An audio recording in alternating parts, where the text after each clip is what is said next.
So yesterday I took a short position somewhere here to take my profit here. My stop loss was above this point.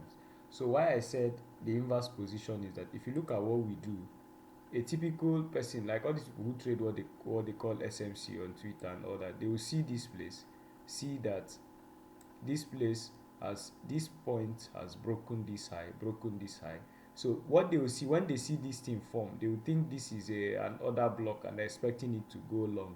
But because we understand that fundamentally the dollar has been showing higher highs, and so we understand that every cross pair like the US XAUSD, which is gold, should be going lower. So I am looking to sell. So that is why if you watch our pattern, what our pattern tells us is that there is a trade above previous high in the US. This is the beginning of the US, the New York Open.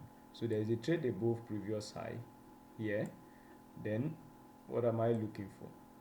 It has traded above. So I want to see if there's a continuation. If this surge here or this price movement had had broken above this high, I wouldn't have taken the trade. But now you see, it did as if he wanted to break this, but it collapsed quickly. So immediately it collapsed quickly, it took out this point, which I would have referred to as our break. You see, so this point is what I would have referred to as our break.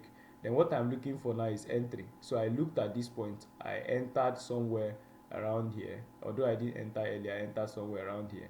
So my stop loss would have been above here for safety. Some persons will keep their stop loss here, but my take profit or my target will be the low that has formed this all. So the low is somewhere around there. That was where I took my profit.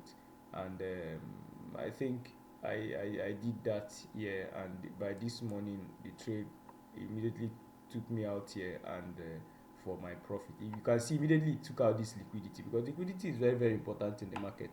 Immediately it took out this liquidity, it started retracing high. Then look at also what it also did here. That's why I'm telling you that when you are long, when you are going short in the market, always look for long setup that look like they want to form long setup. Suspect them, because that is exactly why how the market wants to trade high. So you see, this is a typical what we refer to as Asian range, or what happened in the Asian session, this thing that happened here. So there is a drive below here.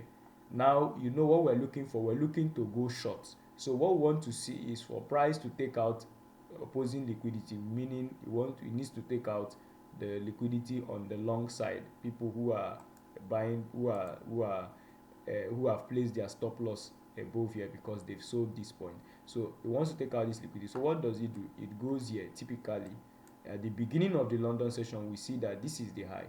It breaks through this high. So at this point, somebody can sell here. Put your stop loss above it. What are you looking at? You're looking at this point as the opposing liquidity, or the liquidities that supports that higher time frame analysis, and that's exactly what it does. So now that it has broken, you see that there's a rejection because they're taking this liquidity. I'm expecting it to retrace, maybe to retrace into this point, or for the London or for the New York session to take out this high. It's a possibility that the New York session could take out this high, this liquidity here. When it takes out this liquidity, what am I looking for again? I'm looking for the opposing liquidity, which is here. So price trades liquidity to liquidity. So at this point, I do not have a bias. I'm not looking at going into a trade for now until I see this happens. So if it doesn't happen, I'll sit on the sidelines. So today is Wednesday. I'm looking at possibly a liquidity this point being taken out. There's no news session, so I would want to see what happens to the liquidity. But like yesterday, I wanted to test run this idea, and I saw that it had traded above here, created this point, made a massive move downward. So I looked for a retracement into the move, and the point where it started making that effort, or the gaps, or where the market had made a rush in going down. So I took the trade somewhere around here, put my stop loss somewhere here, and I took my profit here. So that is what I was trying to illustrate with that.